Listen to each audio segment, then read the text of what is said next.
Hello, this is Chris Trevia. I'm the president of the Nuvein Foundation for Literature and the Arts, a California 501c nonprofit dedicated to advocating for the arts in all its forms across the San Gabriel Valley. It's my distinct pleasure to introduce Around the Valley show, the Edition Day, which will feature friends of the Nuvein Foundation, our friend Arturo Lopez, curator of the Arte Cabalturo Art Studio in La Puente, a member of the La Puente Art Walk Organizing Committee, Christopher Cake Shop Penalver, the curator for our Dia de los Muertos gallery this year at the Dia de los Muertos event at the Valley Mall, and Javier Hernandez, current serving board member and artistic director of programs with the Nuvein Foundation. For more information regarding the Nuvein Foundation, its events like the Day of the Dead event coming up, Dia de los Muertos, at the El Monte Valley Mall on October 27th, 2012, from 11 to 6 p.m., please visit our website, www.nuvein.org. So thanks for that introduction, Chris.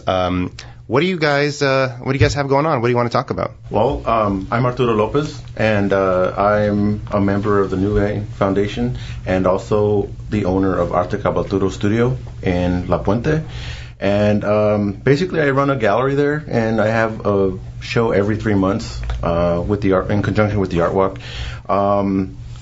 What do I do there? It's a private art studio, and I open it up for local artists to host local artists to put up their artwork. Yeah, that's nice. Actually, I think I was telling these guys before, I just visited your studio for the Batman show. You had a Batman show, yes, right? Yes, that was well attended. It was a good show. About 800 people showed up that night. And we had a DJ, had entertainment, lots of talented artists showed up. It was about 30 artists there. And it was cool because it was like a family feel, but also it was really artsy. You know, somehow it got both of those. Yeah, it was kind of nice. It was a big event and kind of put me on the map with the city of La Puente, Old Town La Puente. A lot of people attended. It was awesome. Yeah, you have photos on Facebook, right? Yeah, lots of photos on Facebook. And how can people find you on Facebook? You know, Arte Cabalturo. Look that up on Facebook, and I should pop up. It's the first thing that comes up on screen. All right, we'll put a link to it. Yeah. So what shows do you have coming up next? The next show should be on November 17th. It's a group art show, and I don't have a theme for that one yet, but I'm kind of thinking about possibly a Island of Misfit Toys kind of theme. I'm not sure. I'm contemplating that one, but a group show, definitely a group show. You just had another one too, like Trolls or something. Yeah, the Troll Market show is inspired by the sequence in Hellboy 2, when they go below New York. Oh yeah, I remember that. Yeah, you see, it's cool, a monster fest. It's creatures, all kinds of strangeness. But yeah, I had about 30 artists participate in that show. All of them local, and they're all very talented. That's really cool. Yeah. You know, art is one of those things that a lot of people don't get exposed to. Right. You know, we just did a story in the Mid Valley News about a mural in South El Monte at the organic farm. I don't know if you've ever been there, but there's an organic farm behind the Ramada Inn, and they just had a mural unveiling. And one of the things that the guy who helped with, he works at LACMA, and he does a lot of outreach with education. He said growing up, the murals in LA always inspired him. Awesome. And and I remember like on the 101, you would drive that and you'd see these amazing murals. Yeah, and they have some like banners there that kind of like show what they used to be, but it's gone more or less. You know, so art is one of those things, especially in the San Gabriel Valley. I don't know about you, Lucia, art, but I don't see it that often. Yeah, it's not. It's like it's good what you guys are doing because it's like you're kind of providing like an outlet for these kids, like to for their creativity, and it shows. And it's especially in the San Gabriel Valley. There's so many diverse people, and through that like connection with your culture, with your roots, a lot of people, with art, they kind of project it kind of through art, and it's a really interesting thing to do. Yeah, and I think it's the first time I think actual a physical gallery has ever been there in that part of the area, in Old Town La Puente. So there are a lot of talented people, young kids, people that don't consider themselves artists, but they're very talented, and this just provides an outlet for them to just show off to their friends, let people know that this is what they do. Even though it's more like they're in the closet doing their stuff. Doing their thing, but here's a spot where they can actually release it and, It's kind of like a DIY thing. Yeah, it's all do it yourself. Do it yourself. Yeah. And they're going to express themselves no matter what, but as soon as like, you give them a forum to express themselves, it's like they just come out of the woodwork. You know? Yeah, and there's so many. I mean, there it isn't an arts colony per se, but the way I look at it is just that the people's homes that's their studios. Yeah. That's where they work out of. But your place is kind of like a beacon. Yeah, for all the artists. Yeah. You know? But there hasn't ever been a place like that before in La Puente. So I do shows every 3 months, but every 3 months we get those people to come out and show their stuff. So. Whenever there's a place like that, like where there's no art and you set up like a studio or a gallery, they come out of the woodwork. But I mean, then they finally have a place to show. Yeah. So it makes you very proud to put that platform out there. Yeah, I was going to say, I think we have 2 or 3 galleries in the San Gabriel Valley that I know of. I know you guys. I know there's a place called Nucleus in Alhambra. I don't know if you've ever been there. It's a great space. I've heard of that place. But I don't know anyone beyond that. Do you guys? We were talking about that last week. Yeah, we were. We were trying to throw some spaghetti at the wall. And I mean, there's one gallery in Uptown Whittier, Bluebird Gallery. Yeah. And then there's Pomona. You can't go wrong. And then Covina's having I think they're doing like an art walk, and then there really isn't anything in between there. And La Puente's like the first. This is the first time it's happening here. I think art walks are going to contribute to future galleries opening, whether it's in La Puente there or Whittier, Pomona. It kind of sparks the interest, and it sparks And the seed's already been planted on Main Street. There's already another gallery called Ritz. Yeah, the Ritz Gallery. Oh, really? Yeah. So and they also do bi-monthly shows also with in conjunction with the art walk. Yeah. Nice, that's cool. So, Art, did you want to say anything? Well, I was just thinking about the things that we have done in Rosemead in the art area. We had a contest in the various elementary schools in the Rosemead district that led to a professional mural in each one of the schools that had been designed by the kids. And then the muralists did some work on it, and they filled in the detail, and it became a class project for each one of the elementary schools. And our current project is on the wall of the Moose Lodge that is adjacent to the Savannah Cemetery. There is going to be a depiction of the Santa Fe Trail and the early history of the valley that is going to be done along a similar vein. Nice. I think that's, Art, that reminded me, a few weeks ago we had a educator from Rosemead come, and he was talking about the mural projects that happened a while back, and he was saying it was interesting because, they kind of divided up by class, and then naturally sometimes boys and girls choose sides, and so all the boys wanted baseball players and all the girls wanted dinosaurs. And so they compromised by having dinosaurs playing baseball. So I want to write that story. The Great American Pastime, dinosaurs playing baseball. Sean? Yeah. The same gentleman you're talking about, Bob Baruch, has given us some material here on the Fall Spirit Art Festival, which is being held this Saturday at the Moose Lodge to try to generate the funds to take care of this mural. And this is sponsored by the Savannah Cemetery Association. And I think that it's something certainly to be taking a look at. You get all the details on it on the RosemeadKiwanis.org website. But it starts at 9 o'clock, runs to 3 o'clock in the afternoon. And then right down the street, the Guadalupe Pregnancy Center is going to be having the Fiesta Fun Walk with all the various things they're doing there. So you've got 2 activities within 2 blocks for each other right on the same day. Great. That sounds good. Awesome. Well, let's take a break, and we'll come back. We're going to talk with 2 of our artists who are actually involved in the Batman show and other shows, and we're going to talk about other things, including the San Gabriel Valley Comic Festival, a scholarship for local artists, and we're going to talk in depth about the Dia de los Muertos, the Day of the Dead festival that happens in El Monte every year, and it's coming up very soon. Hey, Dad. Yeah? You remember that ball game we went to a couple years ago? Sure. And how you didn't have enough cash for 2 hot dogs, so you walked with me on your shoulders until we found an ATM? And then when we got back to our seats, we never saw the hot dog guy again. Well, I don't remember all that. Yeah, that was an awesome game. You never know which moments will be the ones they'll remember forever. So take time to be a dad today. Learn more at 1-877-4DAD-411 or visit fatherhood.gov. Brought to you by the U.S. Department of Health and Human Services and the Ad Council. Welcome back to Around the Valley. Today is September 25th. We have 3 great guests with us. We have Art Lopez, we have Javier Hernandez, and Chris Cake Shop Penneber. Yeah, and there are 3 great artists, and they're involved in a lot of different things. So we're going to talk about the Nuvein Foundation. We're going to talk about scholarships for local artists, the SGV Comic Book Festival, and Dia de los Muertos in El Monte, Day of the Dead. So, guys, before we get into that, let's talk a little bit about your work as artists. What are you most proud of, or what do you guys do? Well, just for introduction's sake, my name's Javier Hernandez. I'm from Whittier, born in East LA, but they shipped me out to Whittier years ago. I'm basically a comic book artist. I'm a writer, a cartoonist. I publish my own comics. I've done books, El Muerto, Weapon Tex-Mex, The Coma, and my newest one is Dead Dinosaurio, which is be coming out very shortly. In fact, I'm running a pre-order campaign on my website right now, Havzilla.com.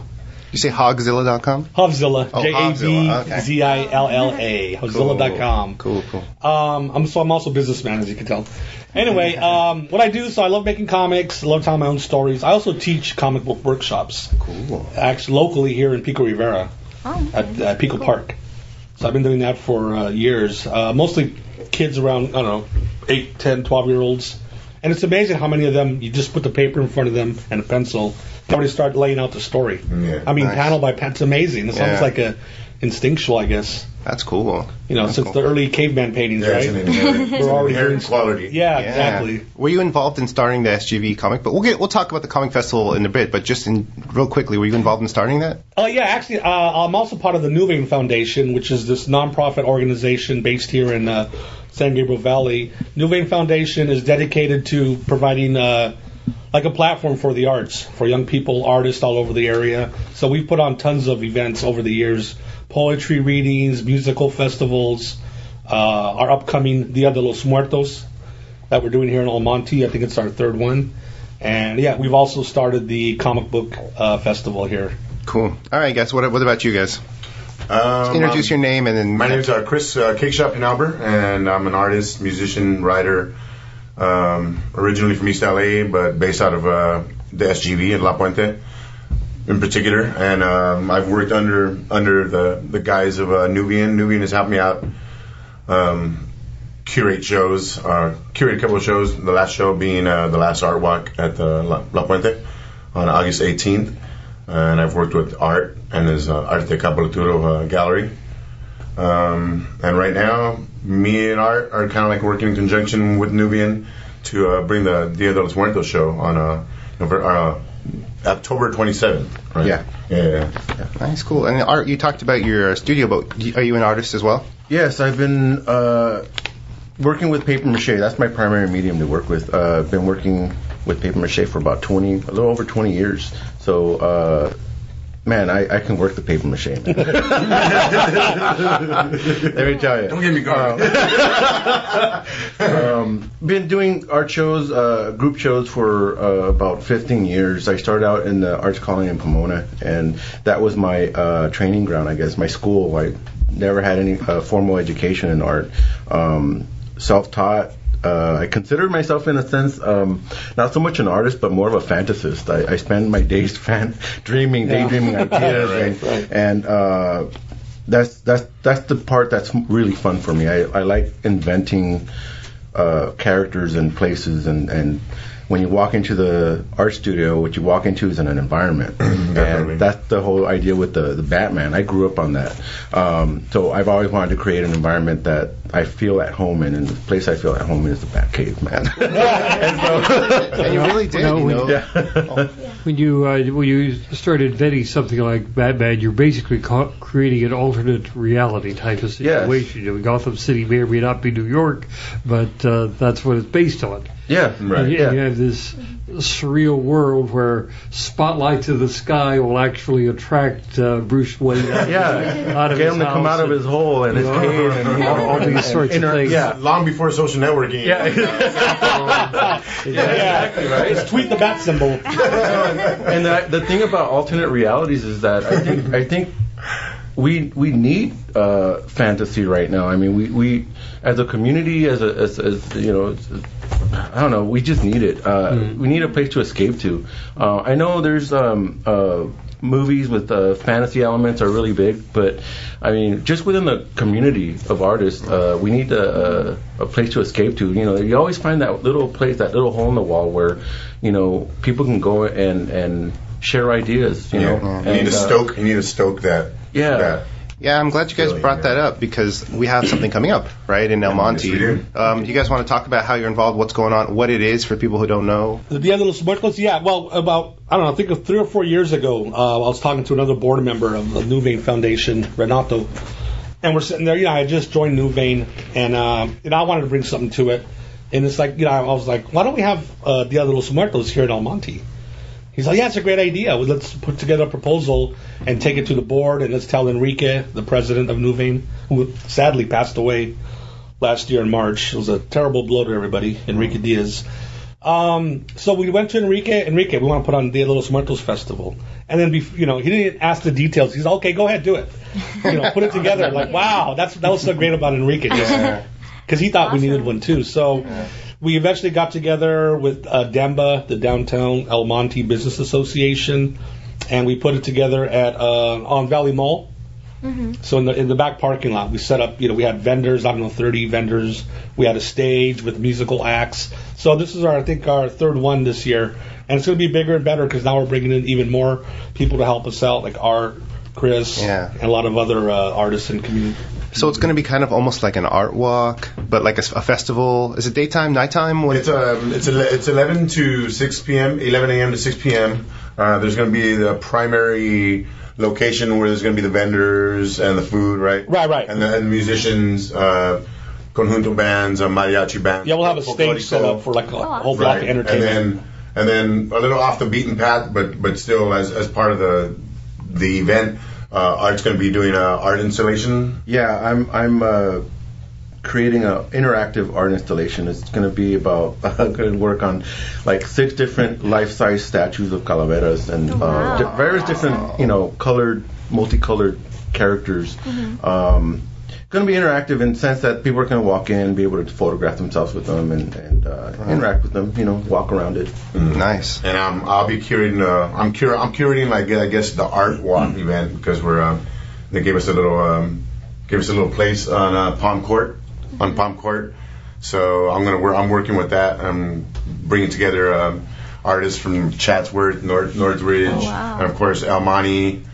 Specifically El Monte, La Puente, the SGV area. So the best and the brightest artists are going to be there. And we're also going to be presenting a lot of the local school kids art. Yeah, want to have a lot of we're going to put a big spotlight on that. And we're going to have face painters, body painters, and artists of all mediums. So we're pretty excited awesome. about that. I was looking on you guys' website and it says that you guys are you accepting art right now? Well, I'm accepting art.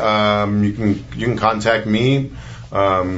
At cprise at gmail cprise001 at gmail.com for artist PDF, which is basically send me the JPEGs of the work as far as diameter and whatnot. But the artist call was put out last week officially, and I'm already good. As soon as I put the word out, like on Facebook, like that I knew I was going to be curating, I put it out there. I was pretty excited about it, and as soon as I put it out there, people were just willing to just drop everything and like contribute. Vendors, musicians.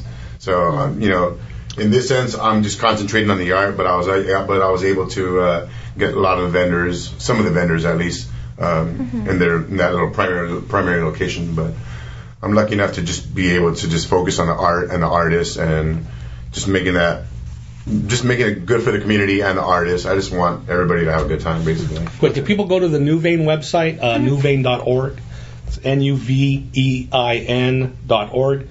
they can download vendor applications. So if you're an artist and you sell, whatever, paintings or sculptures related to Dia de los Muertos, you should download that application. You can get a booth or space there and set up and sell your wares. I just want to tell your listeners, just so they know what Day of the Dead, Dia de los Muertos is. It's a holiday started in Mexico. It takes place on November 2nd, and it's not the Mexican Halloween. I hate when people say that because it's not meant to be scary. I mean, Halloween's great up here. I love Halloween.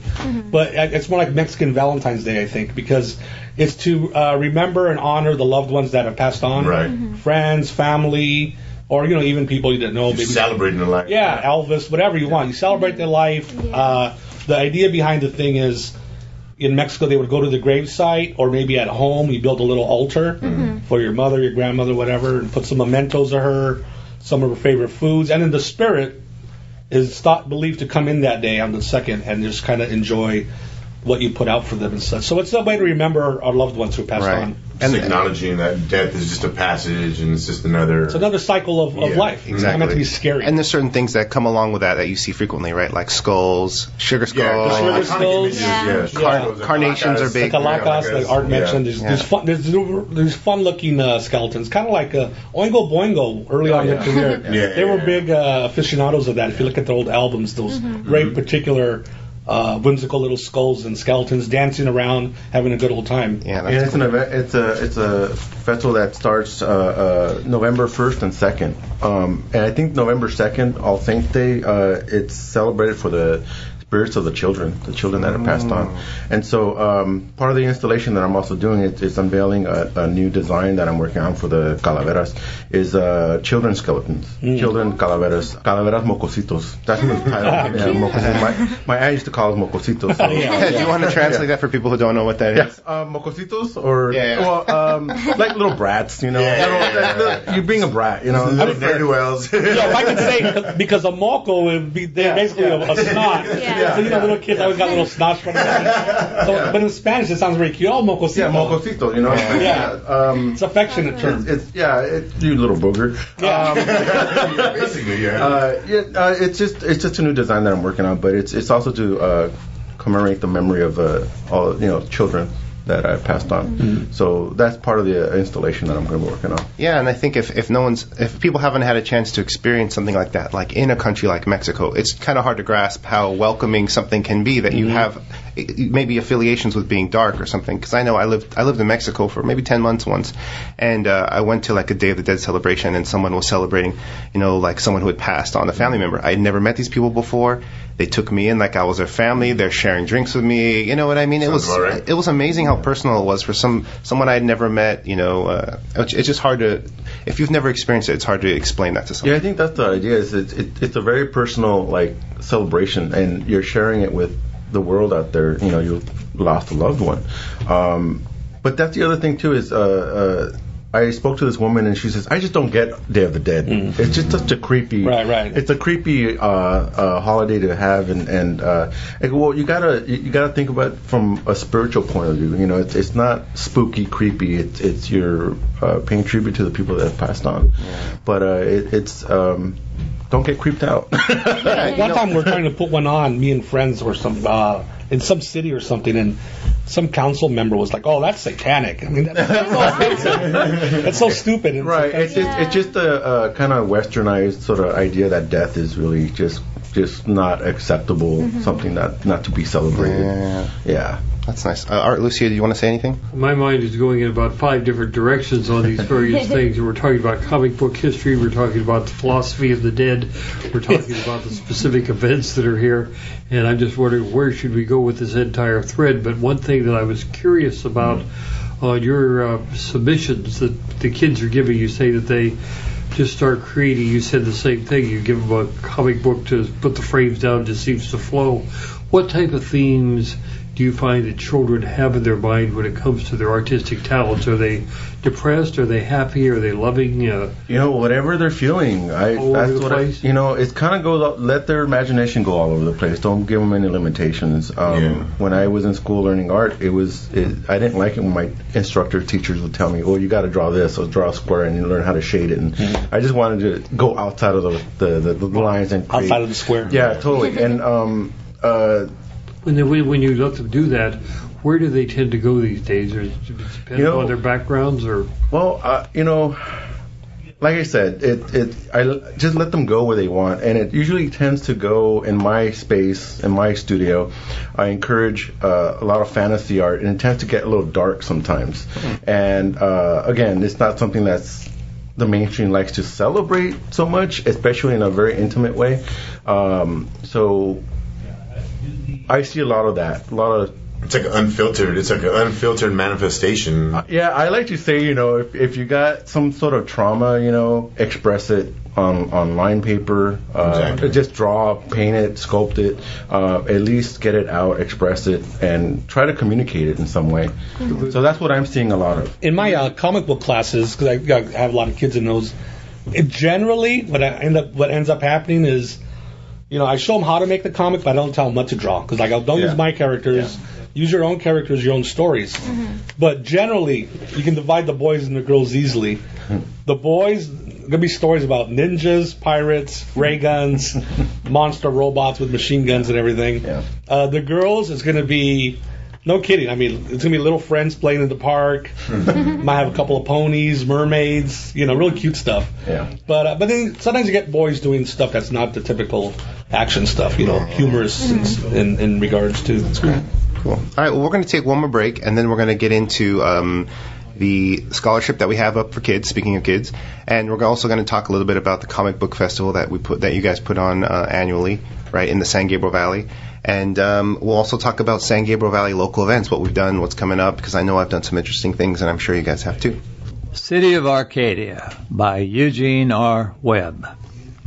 City of Arcadia is where you want to be. Not only to live, but to go and see. It's a beautiful city that's alive and well. The Methodist Hospital will help to keep you well. There's a beauty at Santa Anita Racetrack, and the horses keep us coming back. The Arboretum is really a wonderful sight to see. The city of Arcadia has a lot of good history. There's a lot of things going on that's worth knowing, such as the great teams of lawn bowling. Then there's the terrific Arcadia Bridge Center that welcomes everyone regardless of gender. In Arcadia, there's a huge mall to go and shop, with benches all around should you want to drop. A food center with foods of all different kinds. Just being and seeing it will blow your mind. Arcadia is a wonderful city filled with love, and it's the people that it's always thinking of. It's also known as a city with a big heart, and the senior citizen service is a great big part. It's truly the city I have ever heard, where the peacocks can freely run around like no other bird. The females are dreary and dull looking as can be. The male peacocks are colorful and pretty to see. Just wanted to share the one of the cities in San Gabriel Valley. Thank you. Okay, welcome back to Around the Valley. Today is September 25th, and we have some awesome guests here. We have Art Lopez, Chris Penalver, and Javier Hernandez. Hi guys, how's everything? Very good. Great. So let's talk a little bit about these kids scholarships that you guys offer. It's through the Nuvein Foundation, right? And it's for basically any kind of kid who's an artist, someone who draws, someone who writes, someone who sings, poetry, performing arts, yeah. And it's for if they want to go to college, or is it just if they want to have a project, or do you know anything about it? Yeah, it'd be it's part of the Nuvein Foundation. It's actually called the Enrique Diaz Memorial Fund.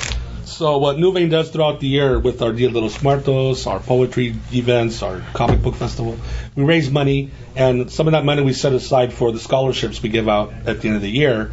And it's for any student in the San Gabriel Valley, anything in art related. And we'll pick, I think, 2 every year. And they can use it, for education.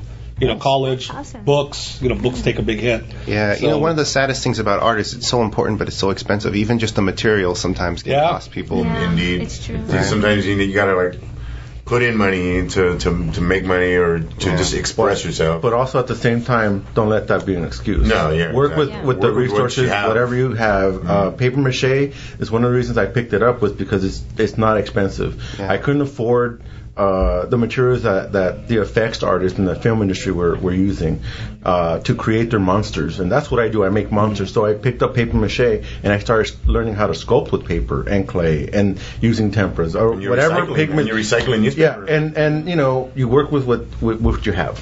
You were mentioning off the air that with many of these young people, art becomes an expression where they're able to get away from the hyperactivity that they may have from the stress of their life and actually through art begin to be able to focus on history and math and the things they need to learn in school. It's a transition process. Would you like to expound on that a bit? Yeah, and I say, I grew up with traumas in my family, and I think that I always say this, is that I don't think I'd be surviving if I didn't have my artwork to fall back on. It's constant therapy. It's like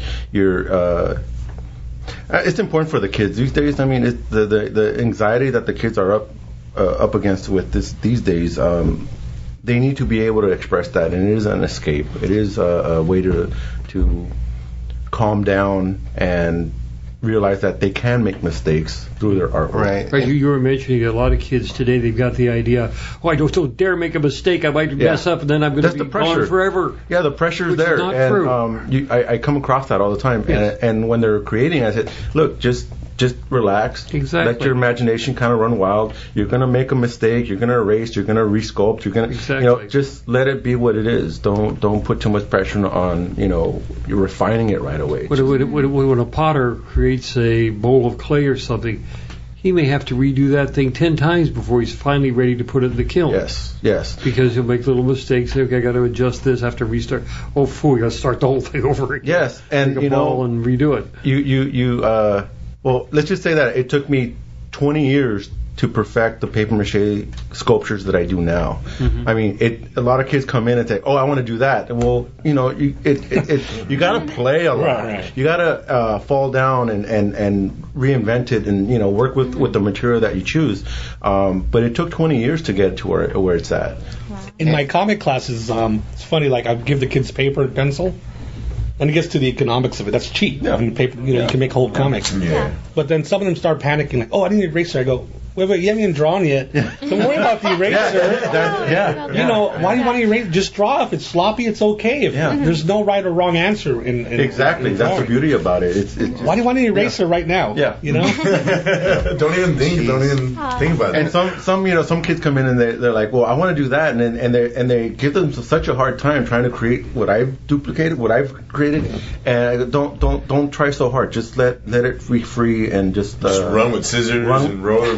Be careful about running with scissors, but just allow yourself to make those mistakes. Yeah, and people forget, sometimes how much talent we have in our local area. Yeah. If you go to the county fair, the LA County Fair, and you go to that section where they have all like kids just displaying their art, blows me away. Yeah. It really does. It always amazes me how many young people I come across with at my studio.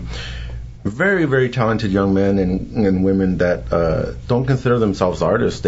Nobody knows that they do this stuff in private, and it just makes me feel good that now they have an opportunity to put it up on the wall and people can see it. But they just don't allow anybody to see it because they don't think it's good. And it's great. Yeah. I think we have this problem nowadays where people see, you can never, we live at a time where you can see more images than you ever could in the past, and that's great for inspiration. Right. But sometimes if you're holding yourself to the bars of professionals, right? It's kind of like, well, I didn't get to see the little kid next to me because he didn't scan it. Right. We're not drawing in school anymore, so all you get to see is just the stuff online, and yours doesn't look like that. Oversaturated with all these images and... Yeah. If anybody out there is listening, just allow yourself to express yourself in whatever way you want to express yourself, and make your first 1,000 mistakes right now. Who cares?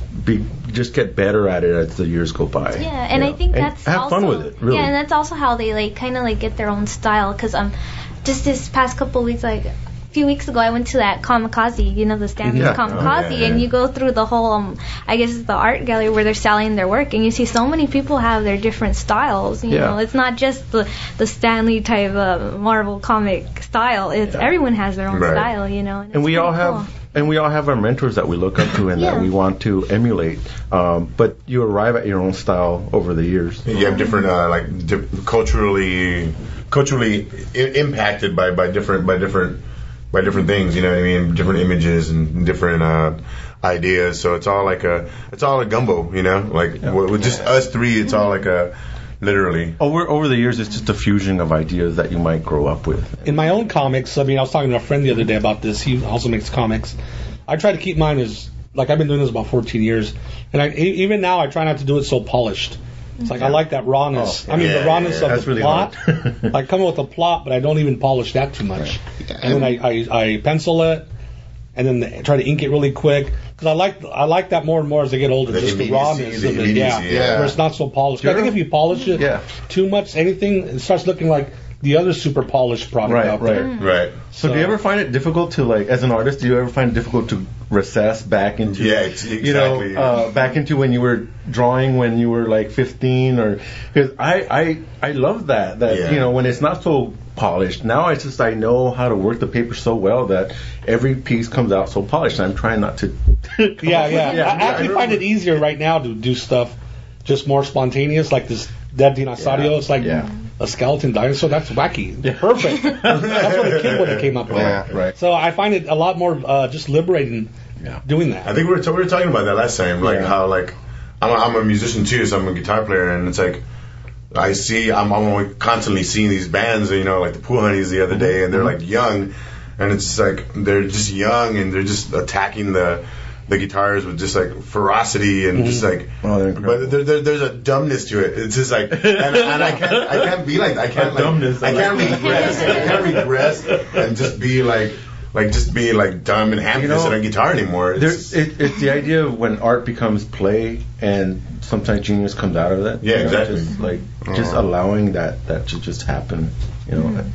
Visceral, that's one of my favorite words. Visceral, yeah. As far as art, it's visceral. When you feel it, it makes the hairs on your arm stand up and stuff like that. That's nice. Happens a lot. Well, let's talk a little bit about the comic book festival.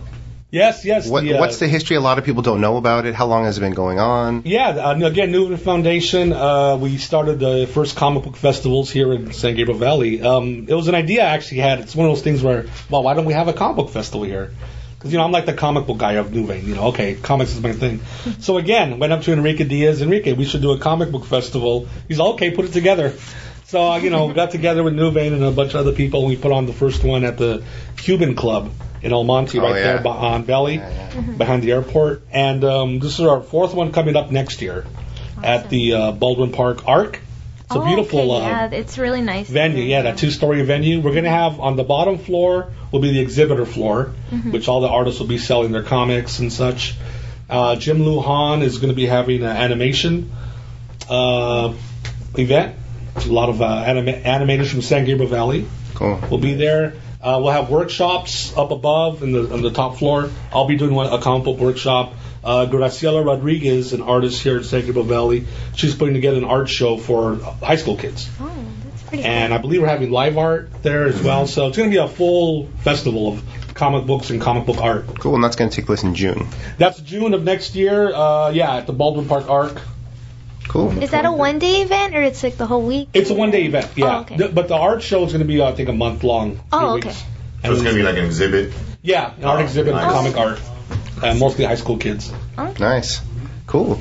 Well, let's take a break, and we'll come back and talk about the San Gabriel Valley stuff that's going on, stuff that we've done. I know there's some interesting things coming up, and I know we've done some interesting things. So we'll see you in a sec. You and your family are connected by routine, and you stick to it. But what if a disaster strikes without warning? What if your day's routine is disrupted and you can't reach your family?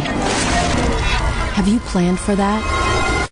Before a disaster turns your family's world upside down, be ready. Get a kit.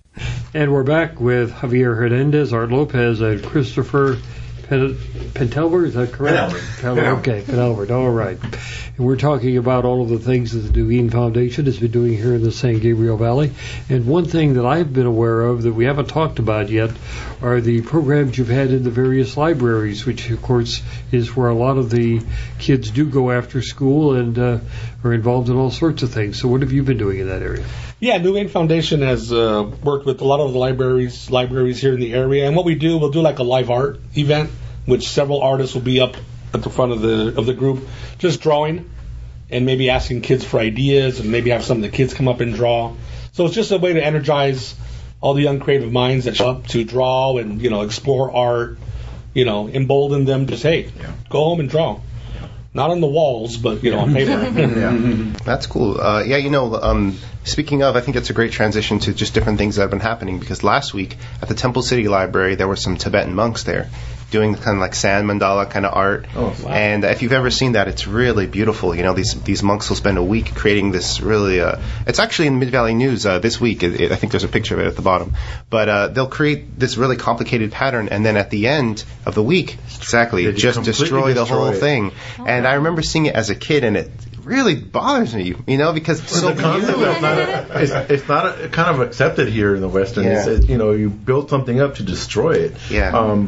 But there's beauty in it. There's a spiritual release about that. Yeah, that's such a great. And I think that's one of its things. It's meant to teach people everything has a beginning, middle, and end. Right. Yeah, it's a fleeting beauty. Don't have attachments because they lead to pain and hurt. Yeah. So just to take place at the library, you know what I mean? It's not something you would expect at the library, but it's a lot of detail in that piece too. I mean, and the library was like growing up as going to the library was like my haven. Yeah, definitely. Oh, I just love going to the library. I mean, and it's so sad that it's like there's not enough funding. It is sad, but it's like you said, a lot of times things can get done really effectively in terms of economics. You go there and you show up with some newspaper or some blank papers if it's the right person.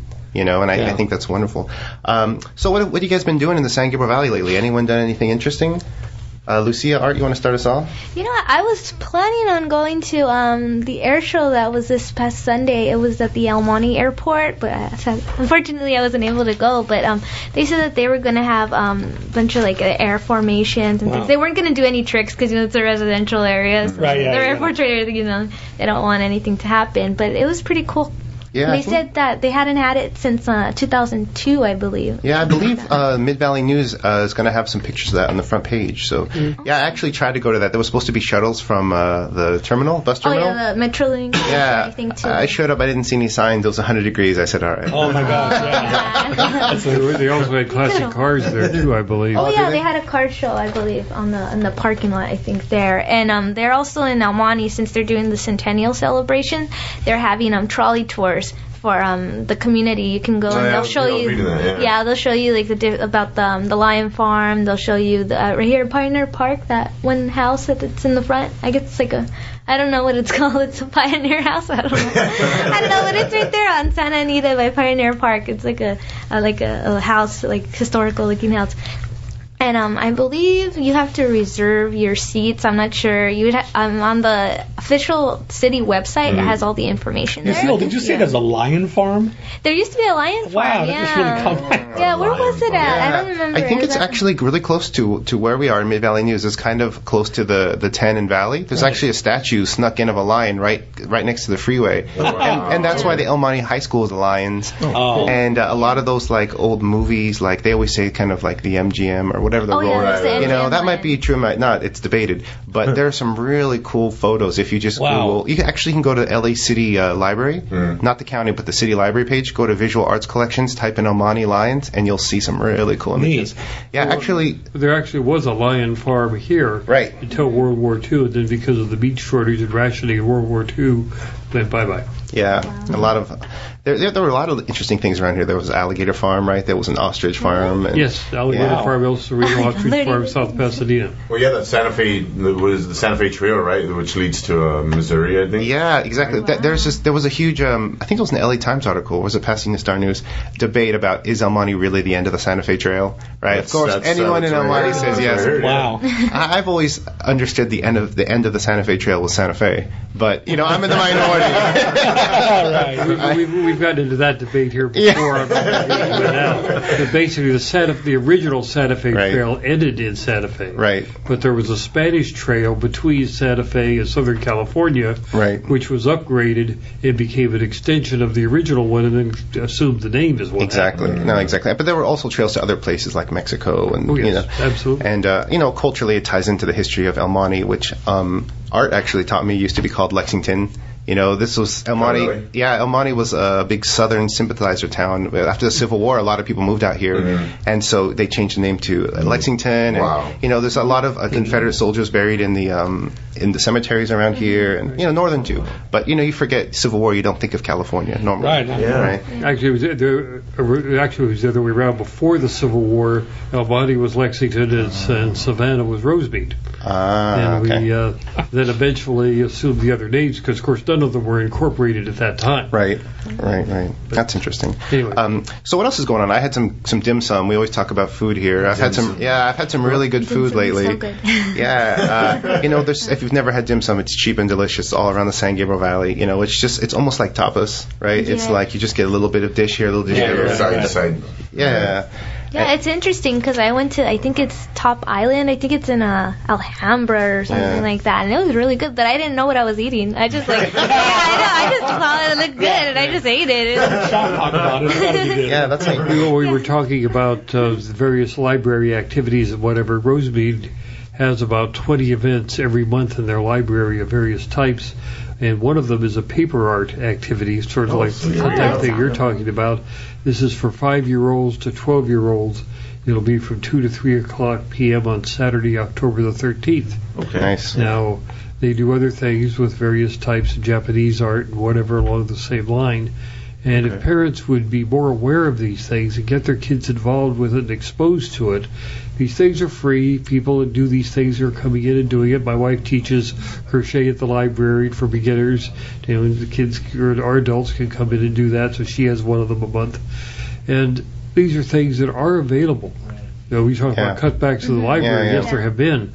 But these things are done by people in the community. They don't charge for them.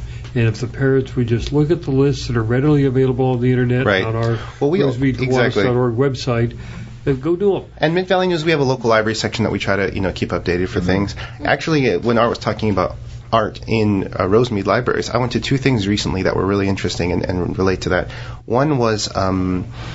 what was that big movement we had in all of Southern California for all the museums? It was through like the Getty... Pacific Standard Time? Pacific Standard Time, yeah. That was pretty good. It was, amazing. And one of the events was at ELAC, East Los Angeles Community College. Yeah, the Vincent Price Gallery, exactly. And they brought that, because it was kind of dealt with Asian American artists. They brought it to the Rosemead Library. They brought the curator for a weekend. They remodeled the place, and that place is beautiful. Yeah, and something I wasn't aware of is one of the artists at Disney, I think he drew on Bambi. He was a featured artist. He was Asian American.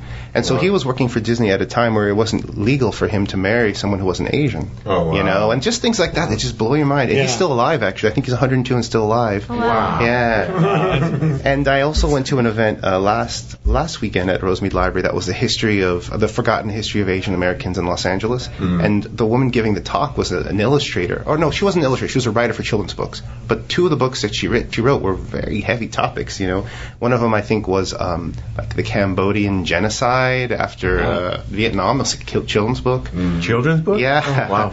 But there are a lot of people from Cambodia in this area, and whose parents went through things like that, and no one ever talks about it or writes about it. Sometimes it's hard to deal with. It's like Art mentioned, there's so much going on here in your libraries, in your own community. The resources are there, and it's like get the kids away from the TV. I love those unplug ads. Have you seen those unplug ads? Giant billboards where they have like the same picture twice. It's like a kid holding something, and one's a Game Boy and one's a frog, or you know what I mean? Oh yeah. I really enjoy those. Yeah. I'll take the frog. So what about you guys? Anything fun in the San Gabriel Valley lately? Anything coming up? Well, I've been holed up, at my art desk for weeks just working on my comics, so I don't get out for a while. Yeah, just in my studio working on events that are coming up. I have workshops at my art studio, so just for anybody to know, you can stop by Arte Cabasturo Studio in La Puente, and if you want to sign up for a workshop, I do paper mache workshops. Cool.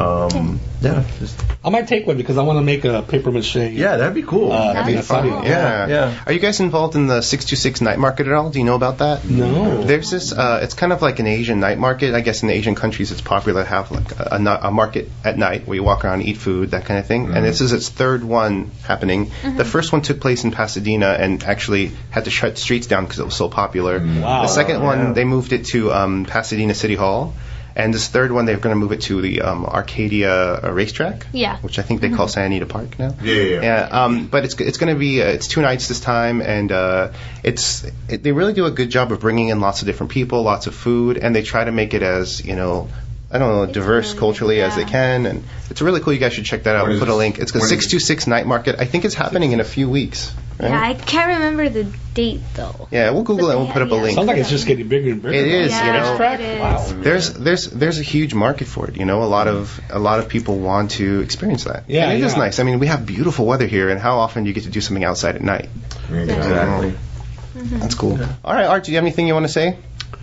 Well, I was just looking over some of the upcoming events here. I didn't know how far you wanted me to go with this, but they are going to be having some book reviews, of course, over at the library. You can read all about this on the rosemeadkiwanis.org website. Some of them are for teens. They also have a teen workshop where the teens can bring their written works and get them critiqued by professionals, which I thought was a rather interesting event that's going to be coming up. So there are all kinds of things we've been saying with the library. We've also got the various fairs that are coming up. We have the career fair, we have the art fair, we have the fiesta at the Rosemead Park coming up this weekend. So I would just say go to the websites, not just for Rosemead, but for other cities as well. Look at what's going on and be part of your community. Definitely. You know, get out from behind the TV and the computer and get out and see what's actually going on there. There is a real world as well. Thanks, Art. Lucia, you want to follow up on that? Okay, well, like Art was saying, if you guys check out like your local city's website, you can find a bunch of things on there. Like I was looking at Baldwin Park's website the other day, and they have fitness workshops at Morgan Park because they just opened a new fitness center. So they're inviting the public; they can come down and learn how to use the fitness center. Because I know some people they'll go to the gym. Like me, one time I went and I was like, "How do you use these things?" You know, like I didn't know. But luckily, I had a friend there that helped me with that. But it's usually it's catering to older adults, but younger adults can go as well, and it's just to show them how they can improve their health, use this equipment to improve their health. And also the El Monte Rosemead Adult School here will be having a resource fair soon, but I'll get more details on that for a future show. So.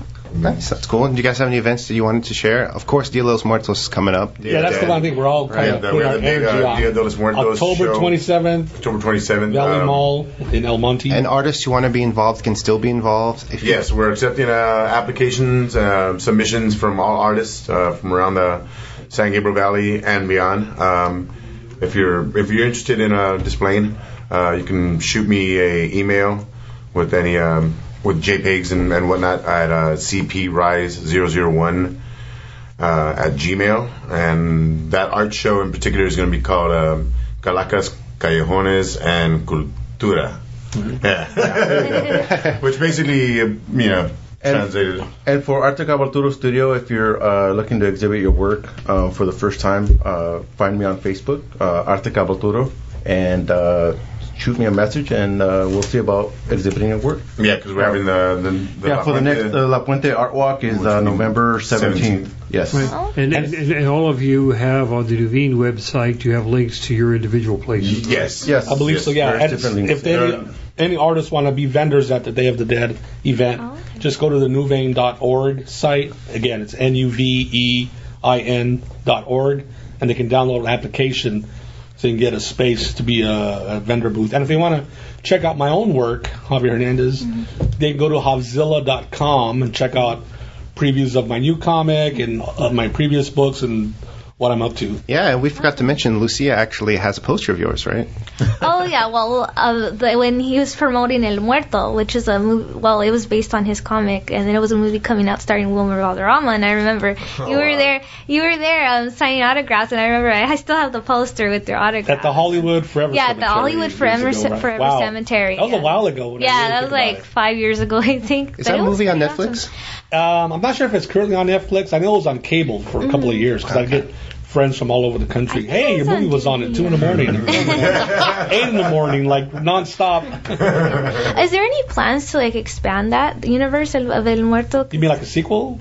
Yeah, or anything, or in the comic? Well, I'm working on a new comic. I'm continuing the comic. Okay. No word or anything about a sequel. Oh, okay. I guess we need a lot more people to see the movie, but it was nice. It was an independent film based on an independent comic.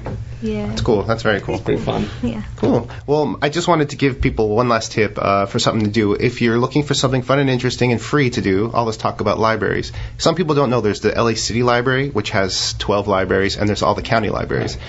We talk a lot about the Rosemead County Library being the only one that has the Asian American experience, special books and videos and stuff. But El Sereno Library is a city library. Library. And if you go to the El Sereno Library, you can use Ancestry.com for free. At any of the LAC libraries, El Sereno is the closest to us. And you'd be amazed the kind of information you can find on your family. I actually just recently found my grandma's the day she got married. She couldn't remember the day she got married, so I said, "Oh, let's go to the library." I just put in my grandpa's name who had passed away, and there it was, his marriage certificate, his death certificate, all those things. Oh, hey, Grandma, you're married on this date this year. Stuff like that too. I kind of like went digging like a couple of years ago, because I have a very unusual last name, so I kind of like went digging, and I actually found. I had to do something for my father where he had to like actually get his actual birth certificate. So I had to get like his birth certificate, and when I saw the birth certificate, I saw my grandmother was 12 years younger than my grandfather. Number one, and then I also found, because I do woodworking, I work with wood, and I've been making masks lately, and I don't know why, but I've just been making masks.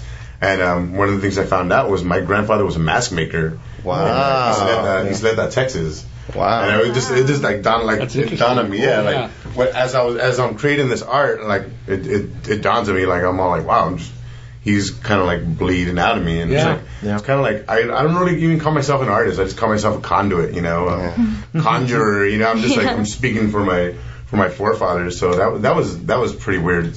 Nice discovery. It's great to learn find out where you come from. Yeah, you really do. And you'd be amazed. I'm always amazed how much traveling people did a long time ago. We think of it as something new, being exposed to cultures. Right. But people have been traveling between the Philippines and Mexico for 500 years, 600 years. It's so convenient. Nowadays, we don't think about like actually traveling somewhere. Just walking down your street, your neighborhood. Yeah, and the information that's there, it's kind of like you have your own family stories passed down, but then you have this kind of like stale government, hey, so-and-so crossed the border, and this is what they look like. Someone who's not related to you, this is what their eye color, their skin color, their nose sometimes. Mm-hmm. One of my great-great-grandma's nose is described as on someone's, wow. It's a hawkish nose. Wow.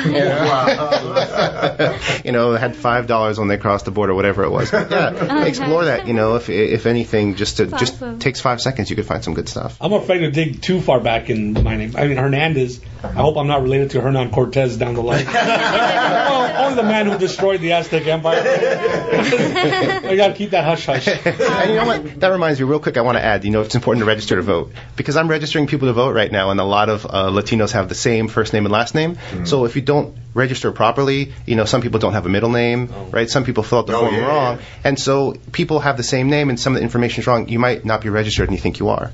Right, and so that's actually something I learned recently, registering people to vote. So, get online. You can do it online. Find someone with a clipboard. You know what I mean? Just make sure, go to the post office and make sure you register to vote, because no matter what you believe, it's important that you voice your opinion. I had a problem with that same name thing. Oh, really? On Twitter, I get all these people adding me, right? And it's like they're young people. And it's like, oh, they're fans of Javier Hernandez, the soccer player. Oh.